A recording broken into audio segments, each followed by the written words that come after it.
Letter from a subscriber, an extremely difficult situation. He wrote along.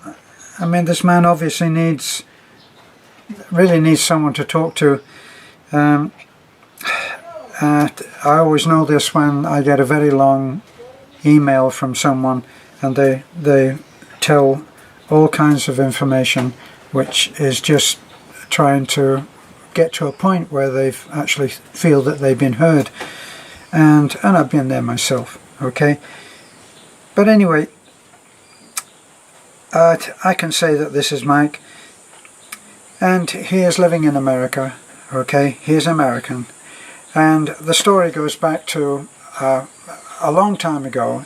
The man is 60, right? So the story goes back, you can work out the number of years, and he had neighbours which were fairly close, and one of the neighbours' family was a young girl, and back then she was 6 years old. Well, our friend Mike went into the army and spent quite a number of years in the army and being away, and when he came back, this 6-year-old girl had blossomed into a young woman, and so they dated for a number of months, or however long it took, until finally they decided to get married. And he actually says in his email that he felt that on both of their parts it was a way to get away from home.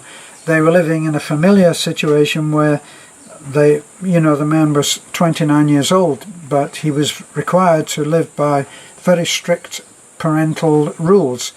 They told him what to do with his money. He had to put a third into paying for his way, which is absolutely right. Then they insisted that he put a third into a bank account, and then a third he had to do whatever he wanted. It was his bank account, by the way. Okay, so both of these people, the man and the woman, were from strict Roman Catholic upbringing, and well, they got together and they got married, and they at first, as most people, they were very intimate, enjoyed a good married life, is the impression I get. And the woman later started to become a little distant on this. Now, I should also fill in a very important detail in this story, which is quite complex, and that is that the wife had a disabled brother.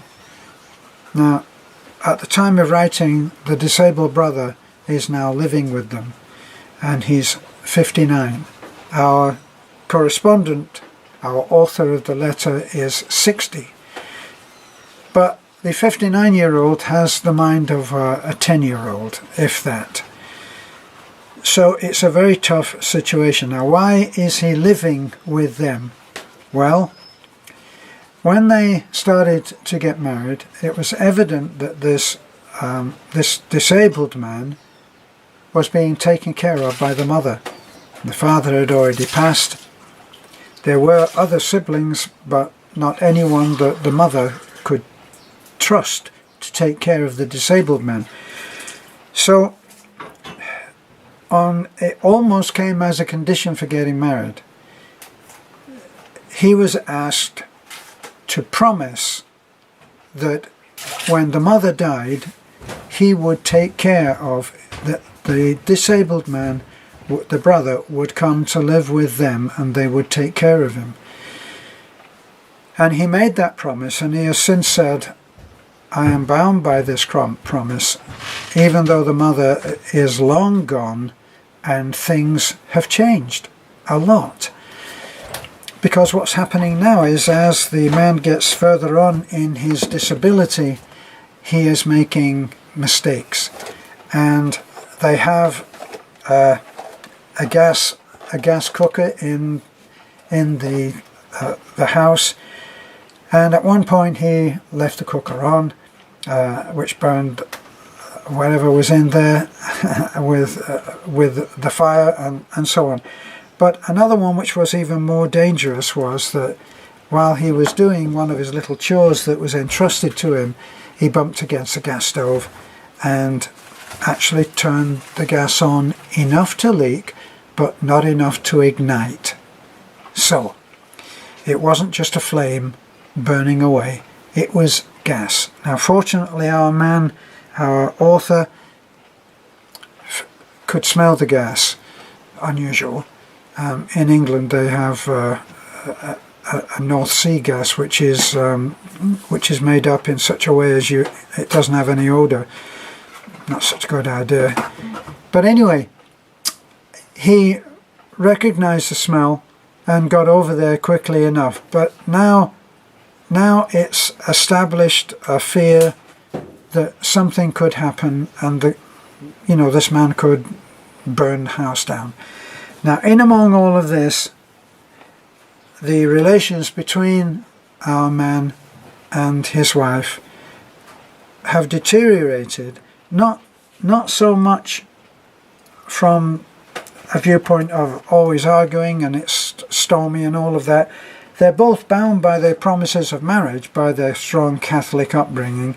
Both of their parents, of the wife and of the husband, were both married between 45 and 50 years or more, very long, and they were bound by their Catholic rules and vows.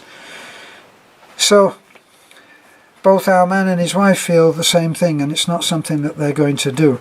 Although there is one strange little aspect, that the man was so tired that he thought, so tired of no sex, let's say it like it is, that he suggested that maybe she should go out and try it with somebody else to see if it's just him that's lacking, which she refused. But in hijacked again. He's got one issue of what to do about this man that's living with them, who may threaten them with an early ascent to heaven by way of a gas stove, and then the lack of intimacy with his wife, which he still wants to have. Now he's suggested to her that they go for counselling. She said that she doesn't need to. She's gone through menopause. He said they rarely argue.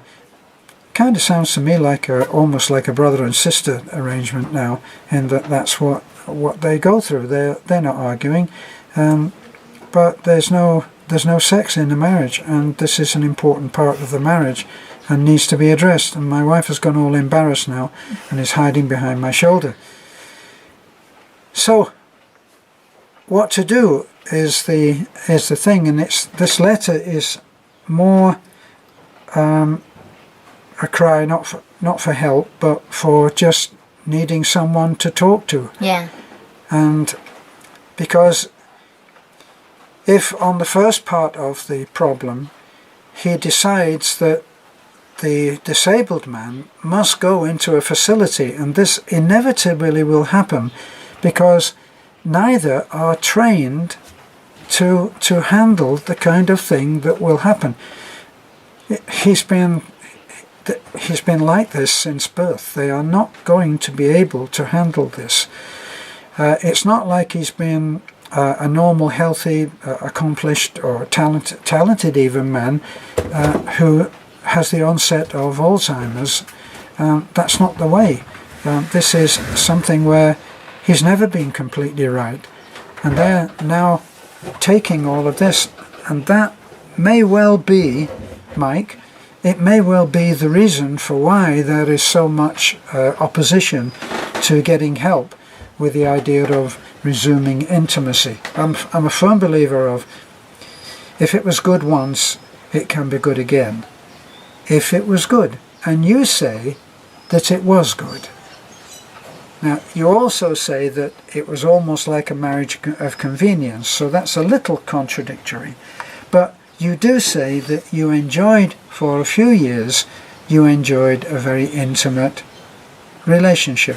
Now, I'm guessing that part was when the brother didn't live with you. So you were able to enjoy a relationship which was full, and you didn't have to worry about someone else being in the house. Now this may be the key to what your problem is, because women, I've never met a woman yet who was comfortable. Many have worked it out and have come to terms with it, but lots of women won't have sex if their mother is in the house. And definitely if someone might possibly be listening in, well, you've got somebody with the mind of a 10-year-old. He could be outside the door giggling and wondering what you're doing in there. So I almost understand why your wife is like that. So that's something that you might have to address before you can get any joy on the intimacy problem. But certainly by looking at different ways, you may be able to turn this around. You won't be able to turn it around by getting your wife to change. And I always come back to this as a personal opinion, is that getting somebody else to change in the hope that everything will be all right and you'll be just the same good old self-righteous person that you always were, doing everything right, that doesn't usually work out. The only way to really do it is to take all the responsibility, and then you can do everything that's needed in order to bring things back as they were. So by taking full responsibility for whatever the lack of intimacy is, then you have a chance of doing something. If you're expecting the other person to do something, what can you do? You're going to give them books to read, watch movies. Are you going to get someone else to listen to her problems with the idea that everything will be all right? I'm sure that with two people who are totally willing to go to a counsellor, you have a chance of having some result on that. But in the end, it still comes back to the two of you looking at each other when you go to bed. So you changing the way that you are, changing the way that you approach things, the way that you make love, the way that you try to make the thing happen, that may all come down to courting again, seduction, and all of those things that we think, well, we shouldn't have to do that. We've been married for 48 years. Well, that may be true, and you may be right. But we're looking now at what is workable. So you really need to look at the intimacy thing again with you as the one who can do something. So you have to educate yourself. You have to change. You have to do things in a way which will help her to feel different. So you're approaching things intellectually, but you will be seeking to have emotional, heart-centered things happen. Also, she is, let me see, I think that she was, if you were 60, I believe that she would probably be about 45 now. She went through menopause early, and that took about 5 years, you said. So she's already at that point, if she's gone through menopause, that many women think it's okay to not have any sex anymore. When my mother, my own mother, had a child, she had my young brother at the age of 43, which back in those days was a deep source of shame for her. She actually, when she was pregnant, used to walk back streets so that no one would see her. Now, it may be that you have got the same thing happening. So, you got to go back, and it's not going to happen in 5 minutes. It didn't get to this point in 5 minutes. It's not a movie. You're not going to pull it all around in an hour and 40. You're going to have to work very hard, and you're going to have to go absolutely back to the beginnings, the holding hands, kissing on the cheek, and then later on the mouth, and holding, and all of those things that you do if you were courting a strict Catholic girl. Yeah, you have to do it all again. I didn't listen the whole story, but I think the best thing for that is communication, right? Open communications between the two partners and resolve it. Because the the relationship will work out if the two of you will work out to resolve the problem, right? Well, an oversimplification, but yes, yeah, that's true. You need to talk about it. Yeah. But, although it's a little bit awkward, the topic, that's why I did. Yeah, and the other thing is as well that you can't always do what I call the post-mortem method. The post-mortem method is where you lay the body, the problem, you lay it out on the slab, and then you pick it apart. Well, when you did this, I did that, and you said this, and yes, well, you said that, but I said this, and that's the post-mortem method. You may get somewhere with that if you really are both clinically minded and analytical enough to be able to say, this is the problem, it's separate from us, lay it out on the slab, and we'll have an autopsy. Good luck with that one. It will work as long as you are both up to doing it without recrimination. You've got to be at the point of understanding, and it's a very difficult process, but that's one of your choices. The other choice is just to start from today and bring her some flowers. Yeah.